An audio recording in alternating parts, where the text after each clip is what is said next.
Hello students and welcome to the Earth Moving Equipments and Farm Machinery class.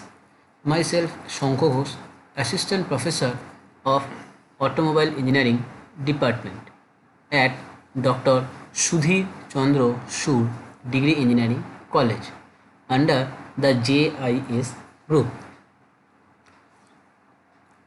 So students, in the last few classes we started the discussion on from the module number 3 where we discussed about the various kinds of earth moving equipments and the farm machinery. So for that purpose we already covered the dozer, dump truck, loader, roller and shovels as an earth moving equipments or the farm machinery. Now from today we'll continue this third module with a new topic, and the new topic name is crane. So students, let's start the today's class on about the crane. First start with the introduction purpose. The crane is a type of machine. A crane is a type of machine which is generally equipped with a hoist rope and wire rope or the chains and sheaves. So the crane is basically to carry some loaded material. It uses rope, wire rope. Basically it uses some hoist rope, wire rope, and beside of these kinds of rope it also used various kinds of chains and the sheaves that can be used both to lift and lower the material and to move them horizontally. First of all, when it lifts it, it moves the material the vertically position, and then it moves in a horizontal movement. And after a point, after reaching the point of the unloading portions, there at that unloading point it will be unloaded. So the crane is basically a machine which is generally equipped with some kinds of hoisting ropes, wire ropes, chains and the sheaves. These are basically used to lift the lower material and to move them horizontally. Both the purposes the cranes are basically used. It is mainly used for the lifting heavy things and then transporting them to the other places.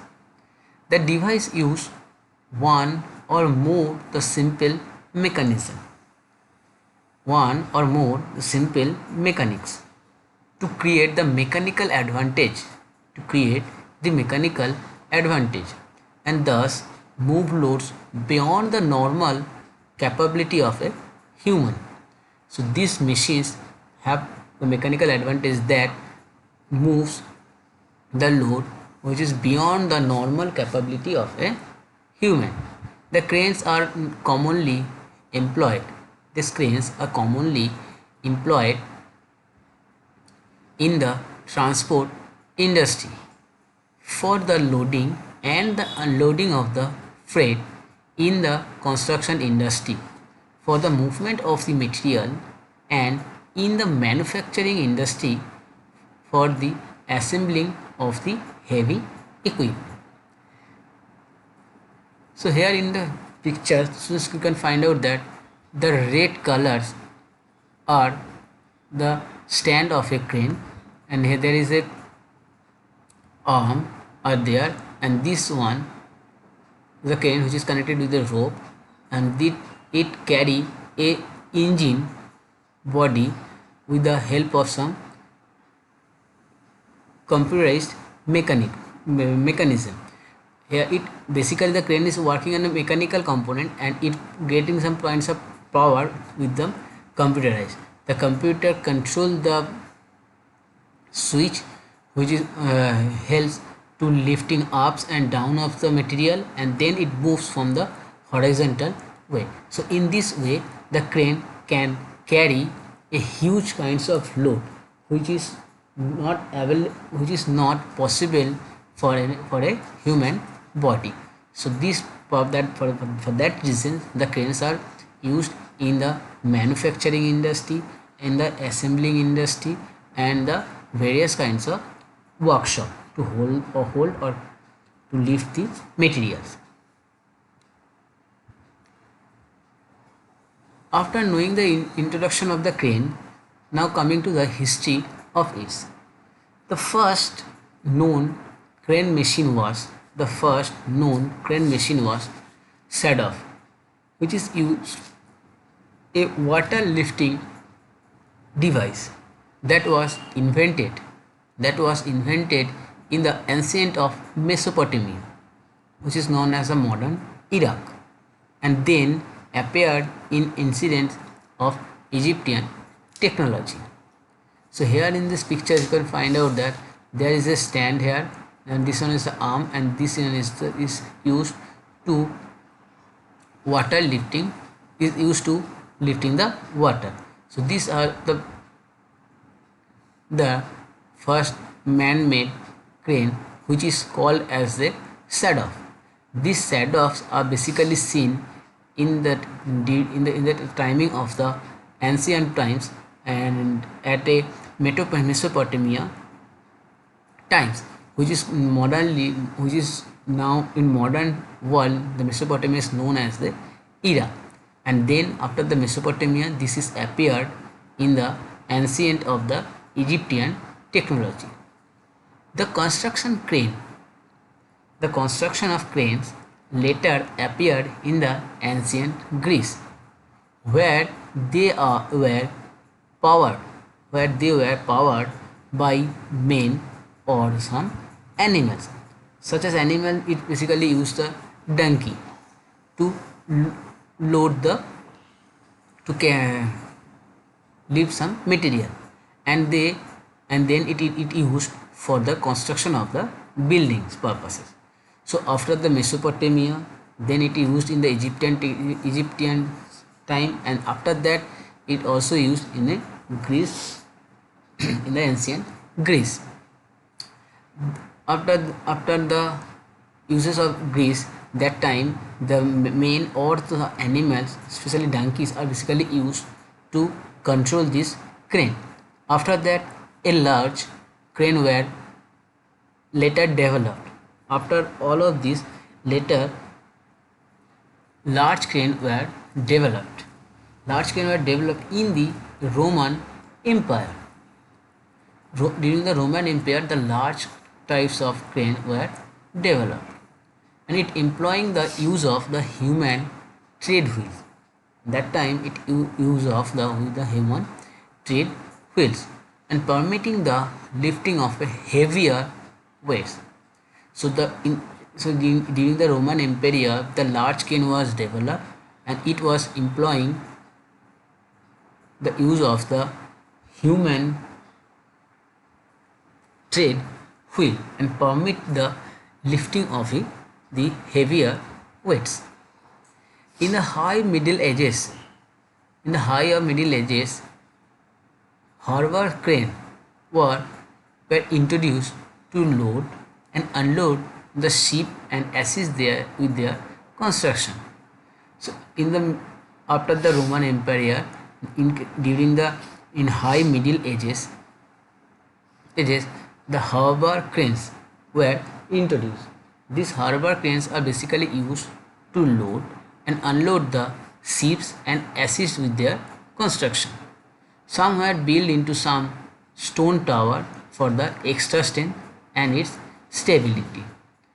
After that, the earlier crane were constructed from the wood.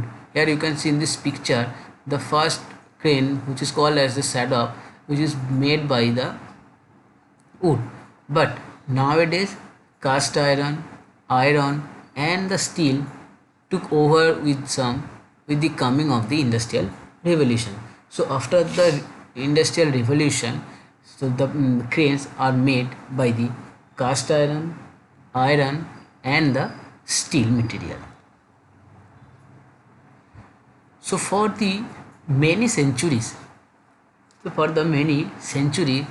power was basically supplied by the physical exertion of men and or animals, although housed in the water mills and the wind mills, that could be driven by the harnessed natural power. The first mechanical power, the first mechanical power that was provided by the steam engine, and the earliest of the the earliest of these types of steam crane being introduced in the 18th and then now the 19th century. So in the during of in the timing of 19th or the 19th century, the steam cranes were introduced. And this type of introduced cranes with many remaining in use well into the late of the 20th century. So after the uses of 18th or 19th century, the steam types of crane, it was then modified into the late of the 20th century. Now the modern cranes usually use the IC engine or internal combustion engine. Beside the internal combustion engine, it also uses some kinds of electric motor and the hydraulic system to provide a much greater lifting capability. To provide a much greater lifting capability than it was previously possible, although the manual cranes are still utilized where the provision of power would be uneconomic. So then the crane exists in an enormous variety of form. Then the crane exists in an enormous variety of form, each tailored to be a specific uses. So each of these cranes which is designed for the specific uses. Its size range from the smallest jeep cranes which is used inside a workshop to the tallest tower crane, and these tallest tower crane are basically used for the construction of a high building. So basically the cranes are made in according to the size in a small form or a large form, which is the small kinds of cranes are basically used in the inside the workshop, and the largest kinds of crane are basically used for the construction of a high buildings. The mini cranes are also used for the construction of a high building in order to facilitate the construction by reaching tight spaces finally we can find the larger floating cranes generally used to build oil rigs and salvage the sunken ship. Finally, we found that the large floating crane, which is generally used to build the oil rig and the salvage sunken the ships. Some kinds of lifting mechanism do not strictly fit the above definition of the crane, but they are also known as the crane, such as the stacker crane and the loader crane. So such as stacker crane and the loader crane have some different types of mechanism which is cannot follow the definition of the crane, but their uses are looks like a crane. So that's why it is called as a crane. After knowing about his history, now coming to the working principle of the crane. The crane are basically follow the four basic lifting principles, and that principle basically govern a crane's mobility and the safety during the lifting operation. So when the cranes are basically used for the lifting purpose, then we need to maintain its safety purpose as well as its mobility purpose. So on the basis of the cranes mobility and the safety purpose, the cranes have four basic lifting principles, and the four basic lifting principles are the center of gravity, leverage, stability, and the structural integrity. So these are the four basic lifting principles. So let's start with the center of gravity. The center of gravity of any object is the point in the object where its weight can be assumed to be concentrated. So the center of the gravity of any kinds of object, the center of gravity of any kind of object is at a point in between the object where its total weight can be assumed to be concentrated, or it's stated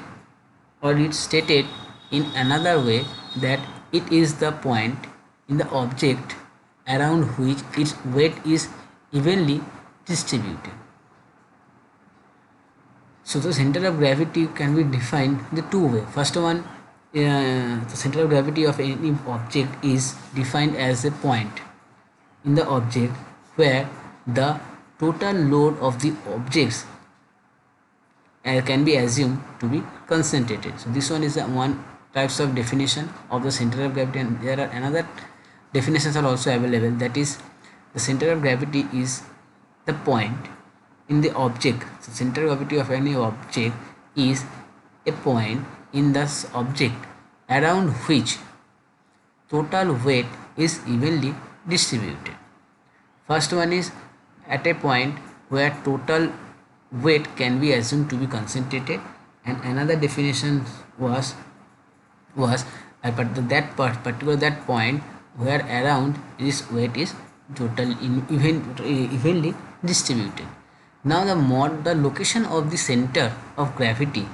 So the location of the center of gravity of a mobile crane depends upon its primarily on the weight and the location of its heaviest component. So the location of the center of gravity on the mobile crane basically depends on its primarily, that is on the weight, and second one is the location of the heaviest component, where the heaviest component means the boom, carrier, upper work, and the counter. So these are the basics of the principle of the, which is helps to lifting with the crane, and that govern the safety purpose. And second term is the leverage. When the crane use the principle of leverage to lift the load, it rotation of the upper work. The rotation of the upper work means cap, boom, counterweights, and the load. It changes the location of the crane or crane's center of gravity. So when the upper work of the crane rotated, it changes the location of the center of gravity of crane. So its leverage points or fulcrum. So the center of gravity, when the upper portions of the crane is rotated, the center of gravity changes its location to the leverage point or the fulcrum. As the upper work rotates, the leverage of a mobile crane fluctuates. As the upper works rotate, the leverage of mobile crane have to be fluctuates. So this rotation causes the crane's center of gravity to change and causes the distance between the crane's center of gravity to its tipping axis to also change.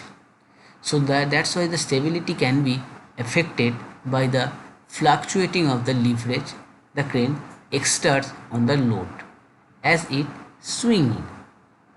The crane's rated capacity is therefore altered in the load chart to compensate for those changes in leverage. The crane's rated capacity is therefore altered in the load chart to compensate for those changes in the leverage.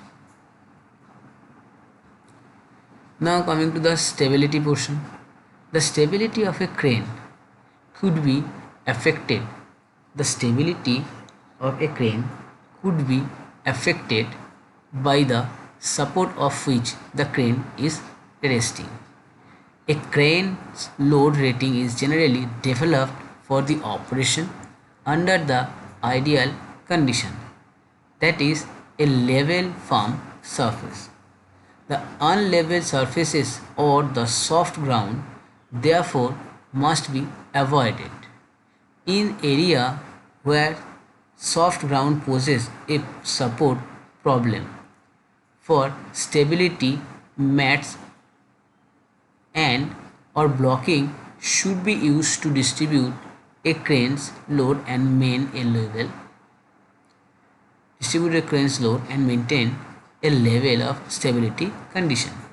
So in addition to the overturning, when the stability can become failure, the cranes can fail the structurally if the overloaded is enough. So the structural failure may occur before a stability failure. In other words, a mobile crane's structure may fail long before it tips. As the loads are added beyond its rated capacity, a crane may fail structurally before there is any sign of tipping. The structural failure is not limited to the total fracture, and it includes all the permanent damage such as the oversteering, overstressing behind and twisting of any of the components. And when a crane is overstressed and the damage may not be apparent. Nevertheless, nevertheless, a structural failure has occurred and overstressed components are the object of to catastrophic failure at some future time. Now next is the structural integrity. The crane's main frame, crawler tank and or outriggers supports boom section and its attachments are all considered to part of the structural integrity of lifting. In addition, all wire ropes including stationary supports or attachment points help determine lifting capacity and are part of the overall structural integrity of a crane's lifting capacity. The following elements may also affect the structural integrity. Those are the load chart capacity in relation to stability, the boom angle limitation which affected stability and the capacity, and the third one is the knowledge of the length of boom and radius in determining capacity.